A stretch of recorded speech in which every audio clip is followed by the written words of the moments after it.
So let's get on to topic number 1, management control systems. Okay, all there with me? Okay, topic 1, turn it and then you go to post notes. Okay, which starts as control systems and behavior. Okay, so this term management control systems sounds very boring, very academic. Okay? And you wonder if it is titled like that, how you're going to spend 7 days. But you will see in fact that this is something that you come across every day in your life. Okay? And without these sorts of controls, you really can't function. So let's look at this area. Essentially, it looks at both formal and informal control systems. Formal or direct control is the bureaucratically based rules and procedures. Okay, what time do we come to work? What sort of information access do we have? What are our job specifications? These are the formal things. So when you're hired in your job, you get your job specifications. You're told what your requirements are in terms of coming to work and so on. These are the direct controls. But that is not all how an organization controls you. As you well know, there is other controls that are everyday impacting upon yourself. Various aspects of organization culture and ethos that emerge from the day-to-day activities, and these impinge often more powerfully upon individual behavior. Now, when I used to run my master's program for my old university at Hong Kong, Hong Kong people, you can never get them to come for a 7-day course like you all are coming and spend a whole day or 7 days, right? They just don't come for a day course, they only come in the evenings. So the course has to be restructured where it is held between 6:30 and 10:30 in the evenings, and then a Saturday afternoon till about 8, and then a whole day Sunday is the way it runs, and it runs for a longer period of time, obviously. So anyway, these students used to come from work, study till about 10:30, and about half the class went back to work. Okay? Why? Because their boss was still working, and they wanted to be seen at work. That was the ethos and the culture there. Now you would not get that in Australia, and probably not in Dubai, but in Hong Kong, that was the culture. Now they used to come the next day with all their homework done. So I don't know if they went back to work, use the computers to do their homework, but that was the culture. Okay? That was what was expected to be seen at work. So you can see that that was a very powerful influence on those students. They were managers like yourself, who half of them went back to work. Okay, so organizations can be properly described as control systems in that they seek to achieve certain goals and objectives, despite the fact that such goals may not be common to all participants. The goals of the organization may not be the same goals that you would have. You have other goals in your life, okay? It may not be the same with the organization's goals, and may suffer from being displaced over time. Even the corporation's goals and your goals may change over time. So, despite all of that, an organization would have some goals and objectives. So let's look at some of the levels of formal control, the direct controls. Usually these apply more at lower levels, not your level, but at the lower levels of the organization. Your cleaners, your shop assistants, your drivers, your office clerks, these people, you can give them rules and regulations. They provide an effective means of control. So if you're driver, you tell the person you come to work at this time, you have your car ready for your boss to be taken around, drive safely, take it on time to these locations, know very well the road things. You can tell the person how to behave, and then at the end of the day, wash the car, go home, etc. Why can you give that? Because you know exactly how that person has to behave. Okay? Provided appropriate patterns of behavior can be specified in detail. You know how the shop assistant is supposed to work, you know how the driver is supposed to drive, etc. You can give them specific rules of behavior. But that's not the same at the higher levels, at your levels. Okay? It's difficult, especially in areas such as sales and marketing, to tell them how to sell. Okay? You can't tell a salesman how to sell. All you can tell a salesman is, hey, I don't care if you go out and meet the client or go home and sleep, as long as at the end of the period, this is your results that we want from them. So you can see that here there is a level of managerial judgment and discretion. Okay? Rules become less important. So what we do is we control the results to be attained. Okay? Performance measures. So this is where the terms KPIs and so on come in, rather than our behavior used to attain them. So never mind how you do it, these are the rules the requirement that you want. So these are high level controls, and most likely you all fit into that criteria. It's very much the case for me in academia. Okay, I mean, the fact that I go around the world, some of you might wonder, especially when you come from Dubai, okay, where even academics have a 9-to-5 job, you might wonder how I do it, and the reason is simple. Okay, I am supposed to give my lectures a certain number of hours. I put all my lectures for intensive class courses in my own university. Okay, they don't care what I do with my time. If I'm going to be in the university or out, as long as I do my research publications. So if I keep my research publications up in the appropriate journals, they don't care what I'm doing. Okay, that's up to me. Okay, so that's the important thing, the results, not if you're seen at work and so on. So I've recently been offered a fairly senior job in the UAE, but I turned it down because the expectation over here is you must be seen at work, like my Hong Kong students. A 9-to-5 job, and I'm not a 9-to-5 person. Okay, so these are the issues that you have to come across. Right. Now, when do organizations start controlling you? You might think you're not a controlled individual, but you are being controlled by your organization. This control actually starts right from recruitment. A more subtle and less visible means of control operating in all organizations is that of personnel selection or recruitment policy. Selection policy, by being able to select an employee, an organization has a very powerful means of influencing their behavior. By choosing the person that you want to work with. Not only can you select people on the basis of their formal qualification and ability, it may also take a wide range of other factors into account.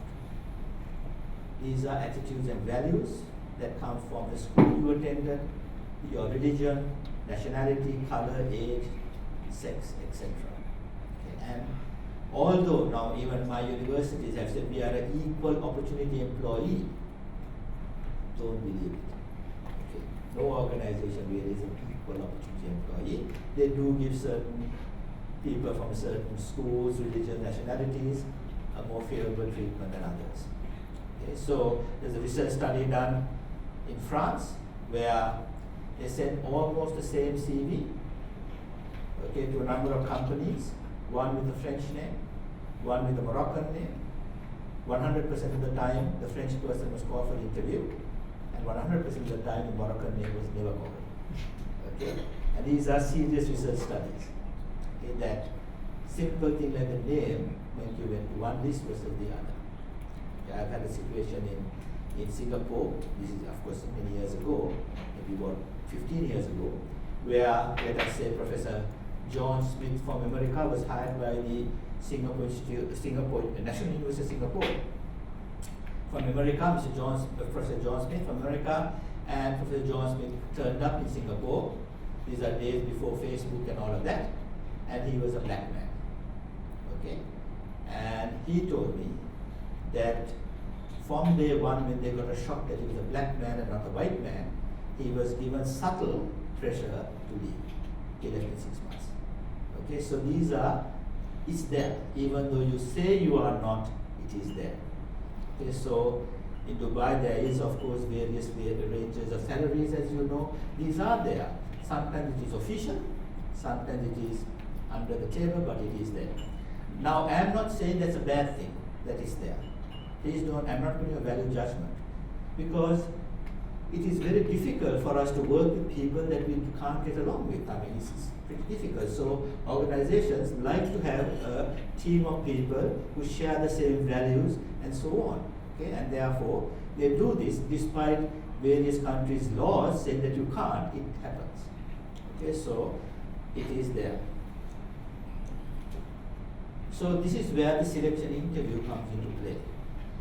Its popularity, despite its well-documented shortcomings, may be explained by the opportunities it allows for a wide range of unspecified criteria to be taken into account. Criteria that cannot be put on your CV, especially determining how well a potential employee may fit in. Okay, and you will see in fact that despite lots of problems, still people want to see a person before they hire that person.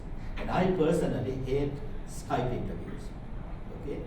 I hate Skype interviews, both to take a Skype interview or to give a Skype interview, because you can never see from Skype the real person or the dynamics that you are interested in.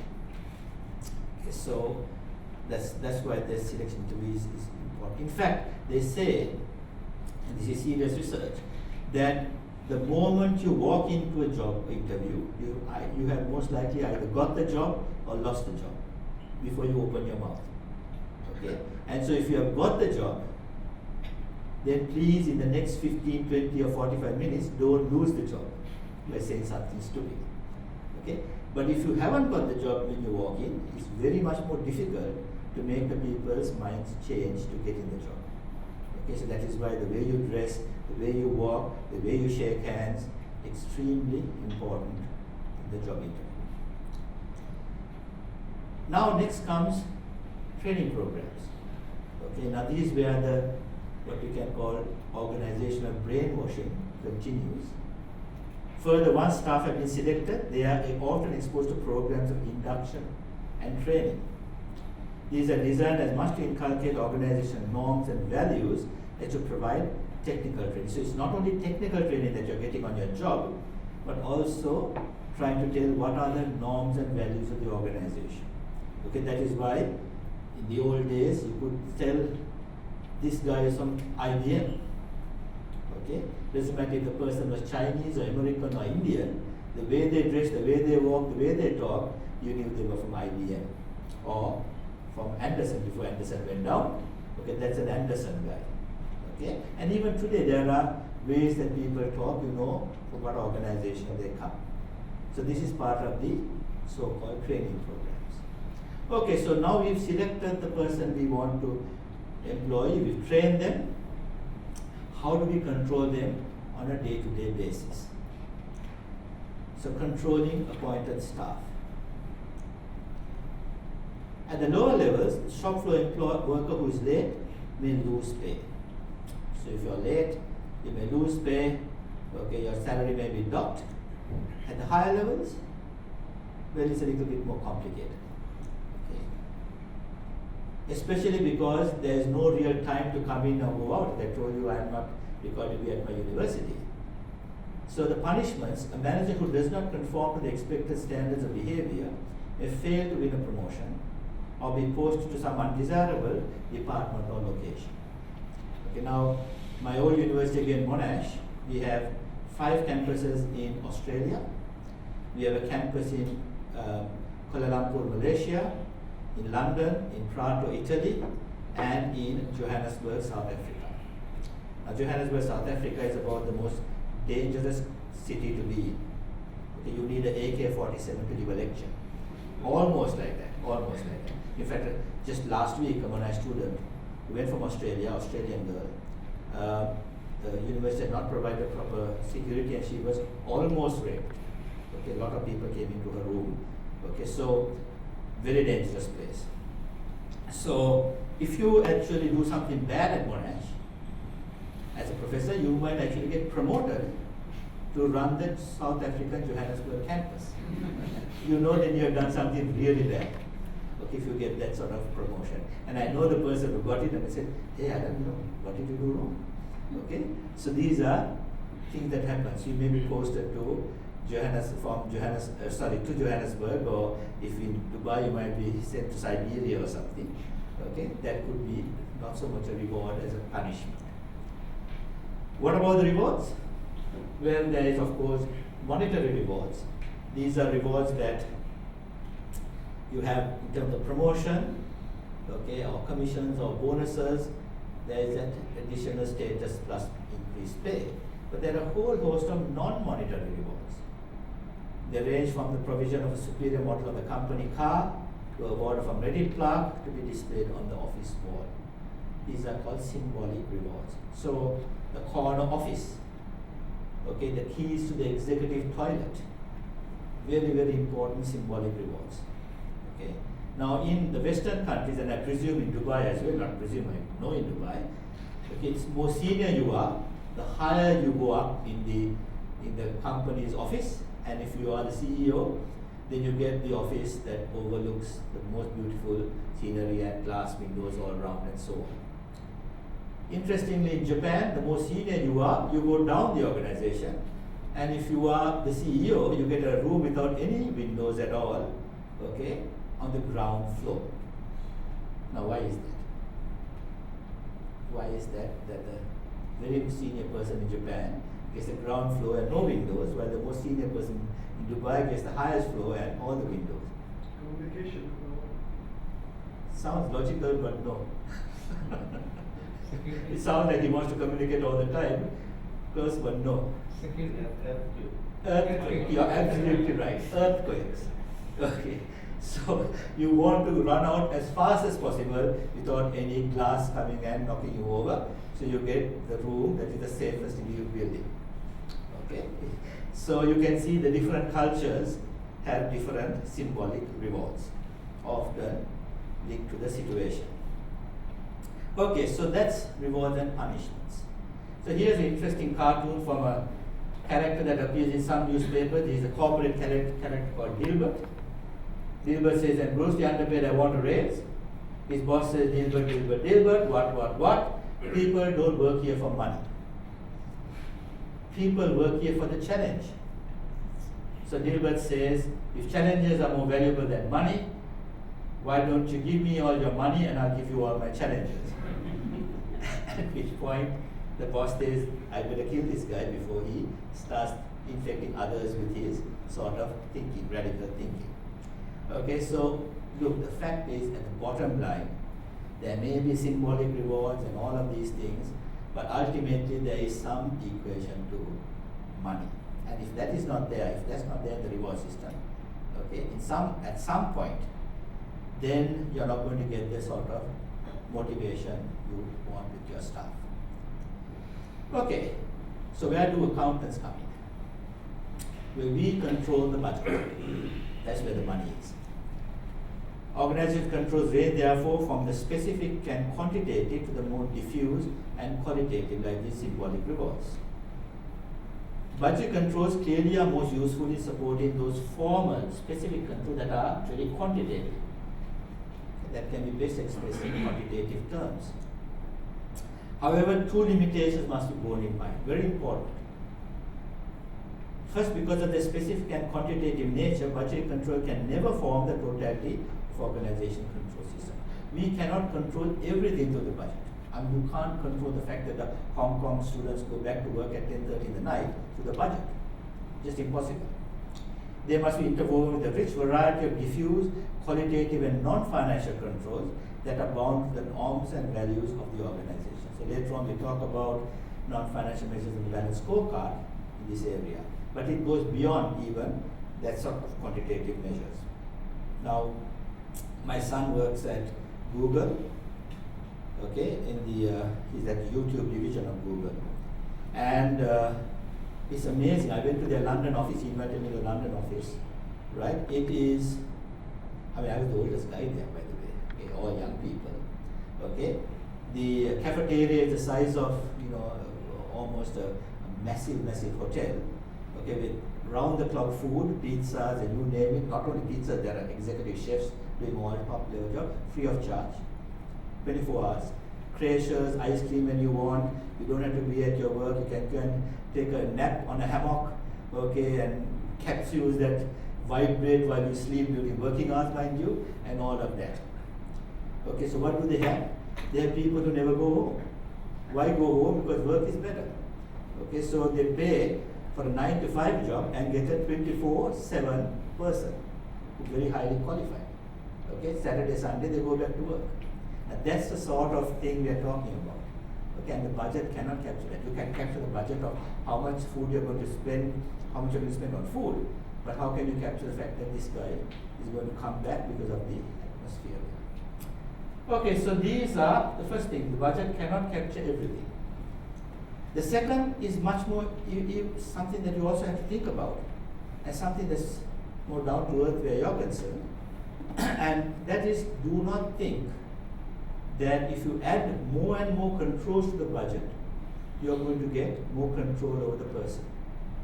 No, in fact, too much control, you may lose control. Okay? If you try to put a KPI for every single thing, okay, then you might find that you get what is called dysfunctional behavior. Okay? Good example of this is what happened at London Heathrow Airport.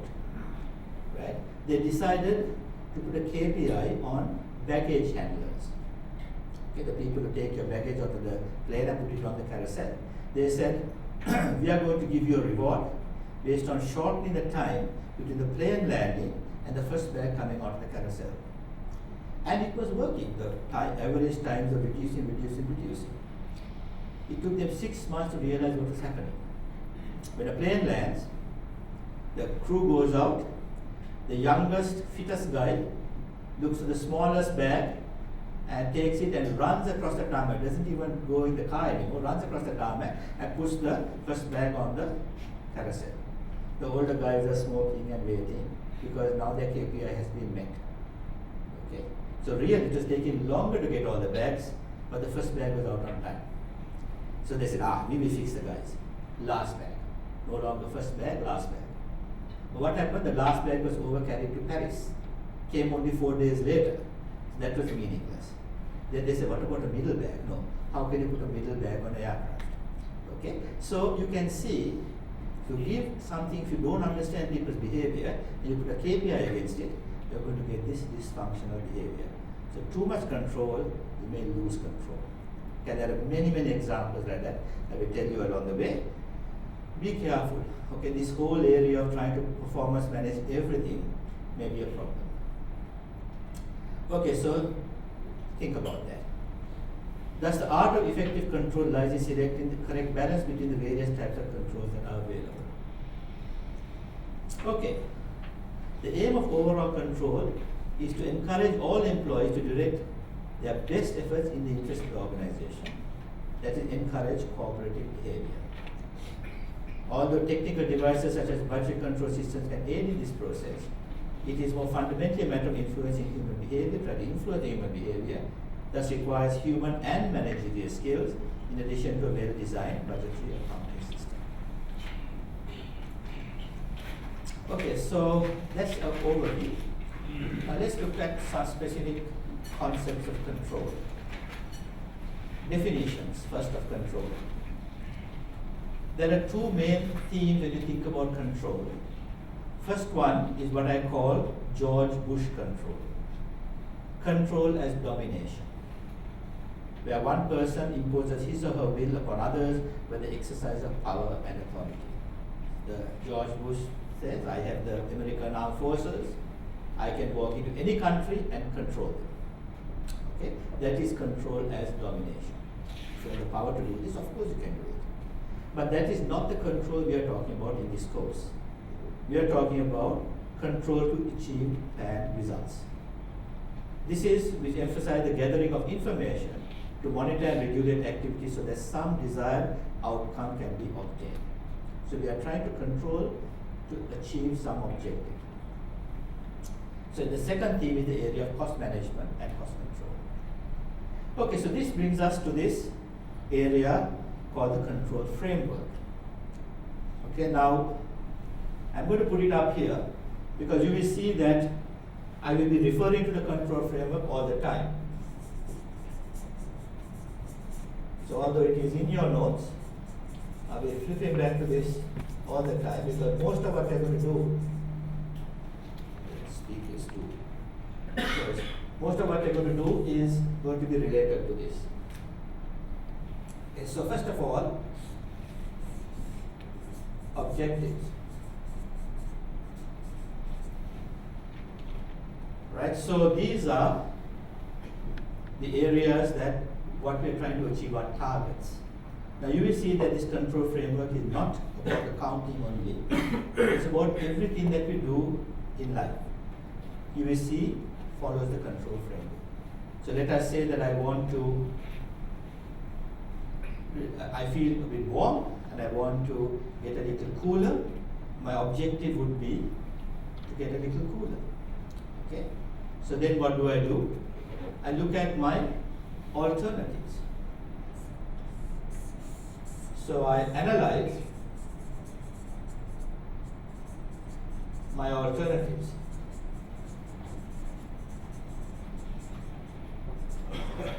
Okay, so what are my alternatives? No fans, no windows. I can take my jacket off, but what I would do is to go to the thermostat and put it to the level of temperature I want. So what I have done is, by looking at all the alternatives, I have made a choice, and that is to use the thermostat. Okay, the choice. Now, having made that choice, I can't just wait. I have to implement my choice. I have to implement the choice.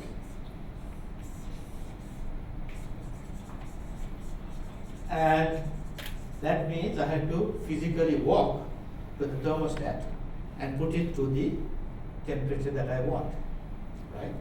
Then I wait for the results.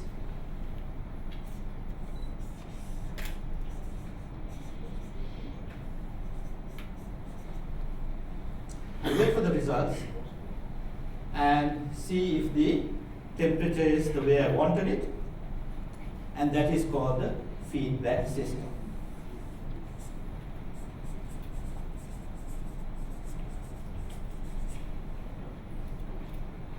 The feedback system. Okay. Now if it is too cold, I go back and do various things until the temperature is perfect. So this is me controlling the temperature in this room. Now, interestingly, when I do the implementation, I come across something called the predictive model. Okay, so predictive model sounds a very big academic word. It's a simple concept. The thermostat had the number 20 in it, so when I turn to 20, I can predict that the temperature in this room is going to be 20. So the predictive model, in the case of controlling the temperature, was my thermostat. Okay, now let's do another example.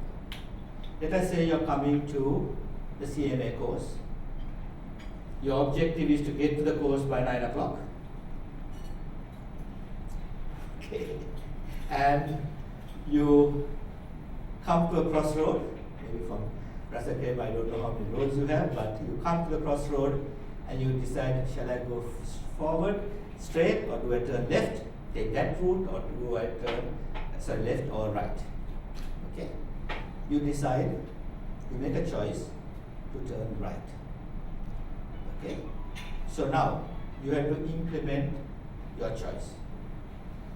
Okay. Were you driving this morning? Okay.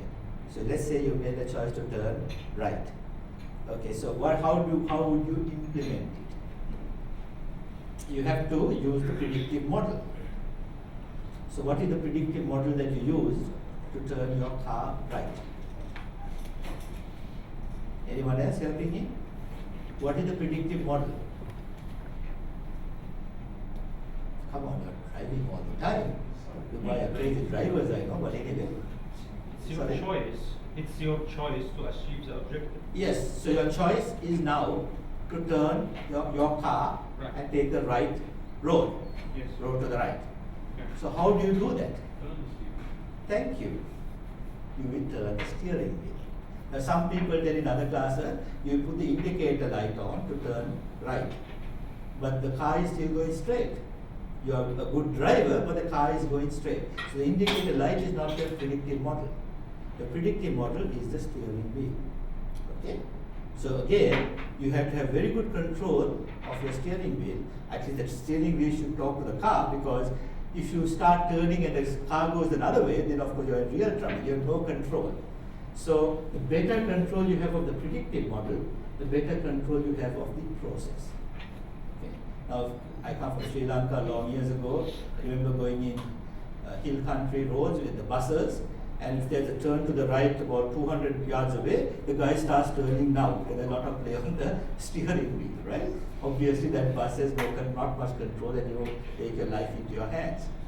Okay, so in that case, the predictive model is the steering wheel. Okay, I hope you got an understanding. So now let us look at the budget. Okay, so as I told you, this works for everything, including the budget.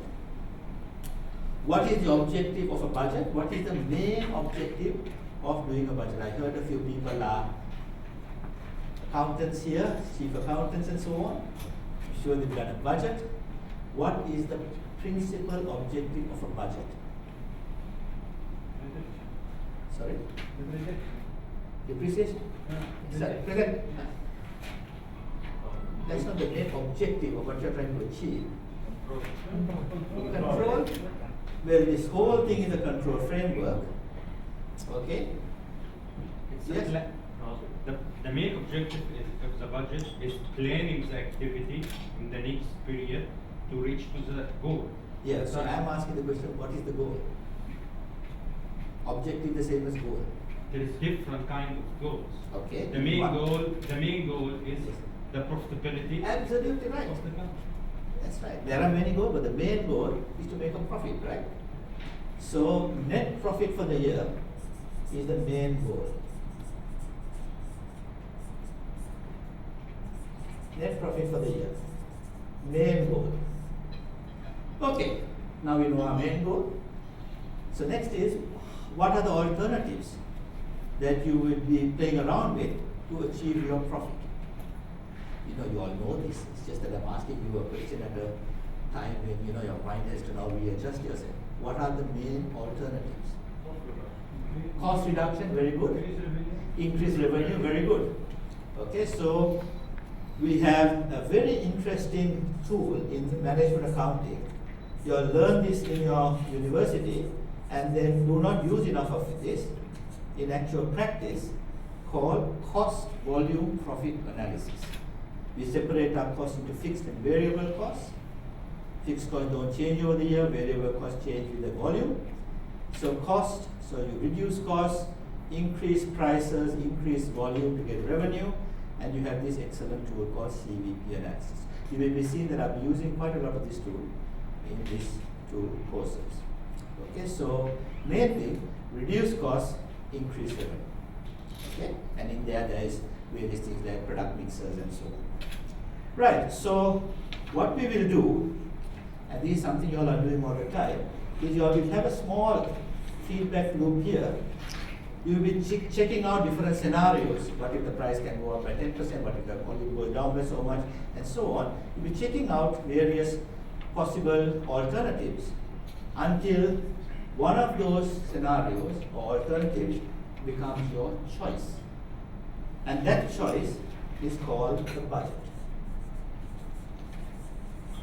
That choice is called the budget, or the master budget. Okay. Now, one of the case studies for topic 1 is the budget. I'm not going to do the solution here. I'm going to give you the solution. You go and check it out, because that's something you should have covered in your earlier studies, but it's there for you to just do as a revision. So that is the budget. The budget tells you what are the products, what are the product mixers, what are the prices, what are the expected volumes you have to sell, how are we going to manage the cost, all of that is there. So now I have this budget document. I have this budget document. Excuse me, I need to use this. This is my budget document. This has all the prices, the products, the services, whatever, everything is there. Okay, budget document. Now I have to implement it. I have to implement it. So remember, as I told you, you need to find a predictive model to implement the budget. Like you want to turn the car, you have to find this predictive model of the steering wheel or the thermostat. But for the budget, what is the predictive model? Production? But that's all in the budget. It's in the budget. How much of product, what other services are, is in the budget. Quantities, all that is there. I have to now get action. So, sorry? I heard? What do you mean by sales? Yeah, how? No, because all the models in the, yeah? Communicate the budget to the stakeholder of the budget. Who is that? For example, the sales department, the sales team. The Absolutely operation right. department is Production team. HR and so on. And so Okay, on. so now we are getting somewhere. Communicate the budget to the predictive model, and what are the predictive model people? The production engineers, the salesmen, these are the people that are going to implement the budget. Okay, now we have a problem. So now suddenly the budget, the process of implementation, the predictive model goes from being an inanimate object like a steering wheel or a thermostat, who behave exactly the way you want it, okay, to people like yourselves who may not behave exactly the way we want them to behave. The production manager, I go to him and say, hey, okay, next month you have to produce 10,000 units, you better start tomorrow. He says, sorry boss, I have to go to Rasa Krema to attend my sister's wedding. Okay, I can't do it. Or I may even say I want to go fishing tomorrow. Okay, no time to implement the budget. But they have their own control systems. So how do you get them to do what the organization wants rather than what they want? Deviation. Absolutely right. You have seen that. That is your rewards and punishments. You can say, okay, you want to go fishing tomorrow, no problem at all, but don't come to work the next day. Okay, you're fired. So you can see that you will be linking it to the reward system when you have people rather than objects like the steering. So the reward system is linked to the results, it is linked to the feedback process, and this is called performance management. Performance management systems. Okay? So there we will look at an area called variance analysis. Are you getting a positive variance, which means it's rewarded, or a negative variance, which may incur a punishment? Okay, so you can see that this is how an organization works. So some of the areas it can control, which is the budgetary areas, it has to link it to the reward system. Okay, so that is the control framework, and we're working with this quite a lot. Okay, so here in your notes you will also see this one, which is essentially the same thing in a little bit more complicated way. You can see objectives or plans starting first. What are we actually going to measure in terms of achieving objectives or plans? Okay, profit is in dollars. Other things maybe in certain KPI that are not related to dollars or time, such as that. So measures of output. You can see the predictive model coming, the alternatives, implementation, all of that is how an organization works, but I prefer to show it in this manner here. Okay, now you can see that from my discussion okay, there are 4 necessary conditions of control. First of all, there must be objectives or goals, because without a well-defined aim or purpose, control has no meaning. The output of the process must be measurable. You must know that you've achieved it. Okay? So that's why we have to have some quantitative targets when you're talking about the budget. A predictive model must exist. It may not be 100% control. If there's 100% control, we may get no variance. But where people are concerned, there will be some variance because you don't have 100% control. But if you, without any control, of course, without any predictive model, there will be no control at all. And there must exist ability to take effective corrective action. Okay, so you have to have this feedback, replanning, etc. These are 4 necessary conditions of control. So where do accountants come in? Accountants possess a good basis, perhaps the only basis, the development of an integrated management control system, of which budget control system is an important part.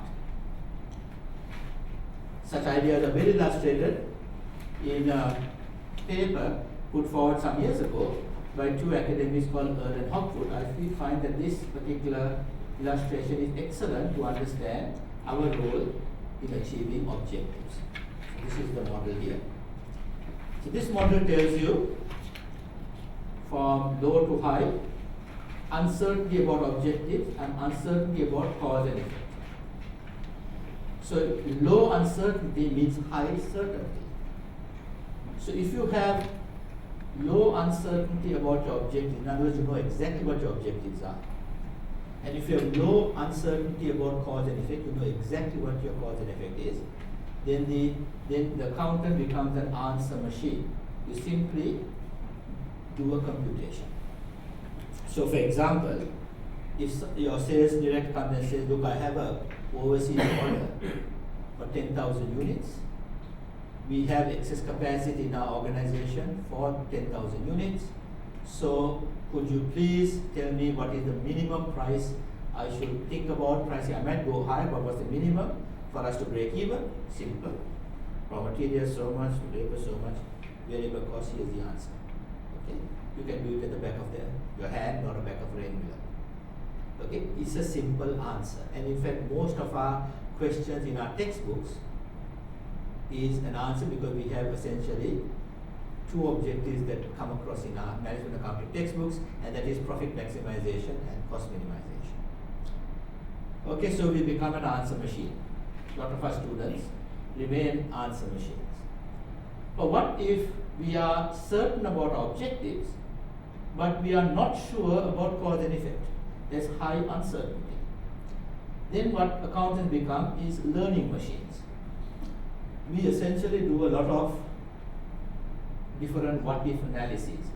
Okay, what if I put my price up by 10%, but the demand goes down by 15%? Okay, what if it goes down by 20%? Or what if I put my price up and the demand actually goes up, not rather than down? Okay, like what happened with the Rolex watches, they put their price up and the demand went up. Okay, some luxury goods are like that. So what you do is you start doing scenario planning and you start learning about your demand curve and so on. You become a learning machine. So sometimes our students are given various things where they have to do a bit of Excel spreadsheet analysis. Okay, so we do a bit of this at our work and when we are studying this area of management accounting. What about this way? What if we are very certain about our cause effect, but we don't know exactly what our objectives are? Then we start becoming ammunition for various sides of an argument. Okay. So here's a good example of this. Now, this is a very famous case. This is a case of the Ford Pinto, a car that Ford Motor Company put out in the 1970s. Right? The Ford Pinto was a reasonably good car, but unfortunately about 8 of them had an accident and had exploded, like the Hollywood movies. Okay? So they brought these cars into the factory to see why the car exploded on impact. And they found a very interesting reason, on 8 of them, that the accident had to be close to the petrol tank, and at the same time the indicator of that side had to be on the indicator light. So there was a spark plug and the petrol tank exploded. So they fixed the problem for all the new cars going out. That problem was fixed. Now the question is, what about the cars already out there? Should we recall them and fix the problem, or should we leave it? Now no one knew except Ford about this problem. Consumers didn't know. So they called their accountants and their engineers. What is the cost to fix it? Do a recall. Very simple calculation. We have very low uncertainty about cause and effect. Cost of the new part, cost of removing the old part, the cost of the labor. Very simple calculation. So many cars out there. And the accountants and all said $10 million. Then they asked the actuaries and lawyers to come in. Now actuaries are people who give probability estimations for future events.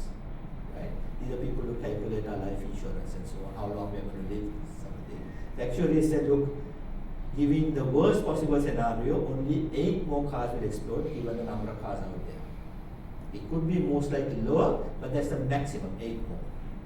They asked the lawyers how much to settle the families. Remember in the 1970s, they said $1 billion per family. Family will be more than satisfied. There's a lot of money in the 1970s. So maximum cost would be 8 million. Okay. It may be lower. 10 million, sure. So what do you think Ford Motor Company did? Did they recall the car or not recall the car? Well, it all depends on your objectives, isn't it? Is your objective profit maximization or safety of your consumers? That shouldn't be the objective probably. But Ford Motor Company did not recall the car, right? And the engineers in Ford were so disgusted, they leaked the information to a person called Ralph Nader, who was the consumerist, and actually the start of consumerism in the US, which flowed on to all our countries, was this particular case. Okay, because it was terrible for Ford when the news came out that they preferred 8 families dying because of the profit bottom line than to recall the car. So it in fact was a Paul Newman movie as well called Absence of Malice. Okay, so you can see in this case accounting numbers, both these accounting numbers were used by the two sides of the argument as ammunition for their part of their sort of argument. Okay, so that's that one. Now we come to the last one. This is where not only are we not sure about our objectives, but we are not sure about cause and effect. Okay, a good example of this was when I was an MBA student in Bradford in England, I had to watch a video, okay, called British Steel Makes a Decision. So it's a long video, over 8 hours, but we had it in different time periods, where at that time, if I tell you when, of course you'll know what my age is, but of course, at that time, they didn't have camcorders and so on. They had TV cameras, much bigger than these cameras we have here, right? That they got permission from British Steel, BBC got permission from British Steel, to put on all the corridors, in the executive rooms, even discreetly executive toilets. Why? They said, we are not going to turn on this machine, okay, but one day we want to turn it on and we want to capture the totality of a business decision. We know that the business decision doesn't only happen in the boardrooms, it happens even in the toilets, in the corridors. So these cameras, big cameras are there, but after some time they forgot about it, and one day BBC turned it on and they captured a fantastic decision, okay, where Sir Monty Finiston, who was the chairman of British Steel, had gone to Germany and seen a later steel mill, and he wanted a similar one in England, in a particular part of England. So people went and worked on it, and they came back for the first meeting, and the marketing guy said, look, the market for this particular steel is very small, and Germany has captured the market. The production guy said that's a very bad part of England for transport, logistics, and so on. The accountant said all the net present values are negative. So the first meeting, everything was negative. But they realized soon that no matter what, Sir Monty wanted a steel mill. So it took them about 2 or 3 meetings before they realized that the actual objective was not profit, not social responsibility, not marketing, but Sir Monty wanted the latest steel mill. Okay, then comes the 3rd, 4th, 5th meetings. Marketing guys said, no problem, we can market this. Production guys, not a worry. And the accountants, they just changed the discount rate and the net present values were positive. Okay, so it took a bit of time. Okay, decision by inspiration. So we rationalize any argument. Any argument, we can have the numbers to rationalize. Okay, so that is why they say if you ask an engineer how much is 1 plus 1, they will say it's a number between 1.9 and 2.1. If you ask a lawyer how much is 1 plus 1, they will say, according to Smith versus Jones in 1929, there was a case that decided 1.1 plus 1 is 2. And you ask an accountant, especially the CMA, how much is 1 plus 1? And they will ask you, what number do you want it to be? Okay, I can give you any number that you want. And later on in this course, I will show you how legally, fully following IFRS, I can show you how to make any profit you want and pay no taxes at all. So I'm going to keep that to the last, but I shall show you how to do it legally, following all the rules and regulations. Okay, any number that you want. Okay, so that's for later. But you can see the dangers of sending students out who have only done exam papers, answering questions, or maybe a little bit of Excel spreadsheeting. You send them out, and they're suddenly in these areas where the objectives are a little bit not so sure. Okay, so ideally, I tell people like yourself, very senior people, that you really have to figure out which box are you in when you are being asked for accounting information. Okay, it's a very, very powerful way of thinking about it. Okay, so some issues in control system design. The key design questions we've already talked about. What are the dimensions of good performance? What do we mean by good performance? Is 20% ROI good or 30% like that? What's the dimensions of good performance that the organization is trying to promote? How are appropriate standards of performance to be set for both the whole organization and for the segments that make it? What are the rewards and penalties that will be associated with good or bad performance? These are important design questions. We already talked also about the types of control. So in your notes you have much more discussion on this, but we talked about it. You know that the budget support is used for 4 main types of control. There is behavior action control. These are essentially for the lower levels of the organization, where we tell people how are you going to behave, like your drivers and your cleaners. There is the output or results controls for the higher levels, where you don't care how they do it, but you want to get the results. Then for people in places, people like accountants, who really don't have any results, people don't tell you how many bank reconciliations you're supposed to do or how many budgets you're supposed to do. How they control you as accountants is to control the inputs. What's your staff size? How much your computer facilities are you, resources are you given? That sort of thing would be input controls. And then there is personal control. These are your own personal control system, like those Hong Kong students who went to work at 10:30 in the night. All of these things are part of your control system. The management accountant must be aware of how the balance between the various controls can be managed. Now, in recent time, there has been some more thinking about the levers of control. This comes from an article, famous article by Simon at Harvard Business School. He calls organizations having 4 types of levers of control: diagnostic control systems, belief systems, boundary systems, and direct control systems. We've actually discussed all of this, but he has put some academic names to it, so I'll just briefly go through them. And these are: diagnostic control systems compares actual performance with planned performance. We talked about it as being variance analysis. Diagnostics. Belief system describes the organization's core values and direction. So it tells you what sort of organization are we. Okay, are we going to do ethically, like in the case of Ford Motor Company, rather than just being profit motivated, think of the customer and so on. These are values and direction, the belief system. There is boundary systems. What are the set boundaries? Sets limits to employee behavior by clearly defining what employees may do, may not do. Okay, so defining boundaries which they may not cross. Okay, so a certain organization, we shall not deal in this sort of goods. Okay, and especially when the Sharia law comes into many countries. Okay, interest, okay, charging of interest may become part of the boundary system. Can do work, but you are not supposed to make profiteering out of this. These are boundary systems. And interactive control systems, formal information systems with the managers involved to involve themselves in the direction of subordinates. So this is how we, from the higher levels, direct the lower levels. So we've really talked about this, but these sort of terms that are now used called levers of control. So here is the paper from, this is actually a paper taken from Kaplan and North. We'll be coming across these 2 people, but their original source comes from Simon's of Harvard Business School. All of these are Harvard guys, Kaplan.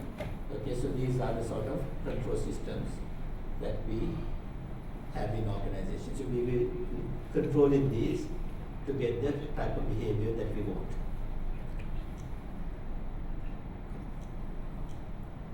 Okay, now lastly, before we take a break for a cup of tea, there must be consistency in budgetary control systems.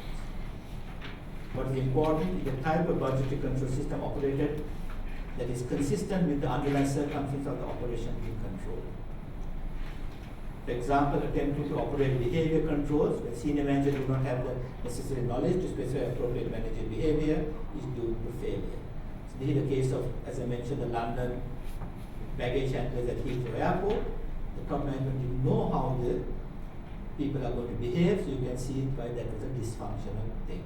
Now, even at high levels, I have had American Airlines, okay, trying to tell the pilots that they would be rewarded if they get on time to a location or even before time, okay, they'll be rewarded. So these people used to, you would think that a plane cannot fly any faster than it can, but it really can fly faster, right? And some of you are from the aviation industry. And these guys are flying at record speeds to meet the time to land and even coming well before, half an hour before, 45 minutes before. But the fact is, in doing that, they were using up huge amounts of petroleum and fuel, so it has costed the organization a lot, okay, and getting these guys to have that sort of KPI. Okay, there are other crazy examples, like hospitals. Now in Australia, you go to a hospital, they have a KPI that you must see a patient who's walked in within 2 minutes of the person coming in. Okay, 2 minutes of the time of the appointment, he must be seen. So what do? Yes, you go and sit down and you're shocked. Okay, your time is 9:30. By 9:32, somebody come to you and tell your name and then take you. Oh, fantastic, you're going to wait. To see, they go to another room where you now wait for the doctor for half an hour. Okay, so they have met their KPI. I mean, I know you all have come across these sort of crazy situations. Okay, so these are things that we have to avoid. Thus, the construction and use of formal budget control system require that the three basic questions that we posed earlier have to be answered. What do we mean by good performance? How do we have appropriate performance standards, and how do we reward? Okay, so these are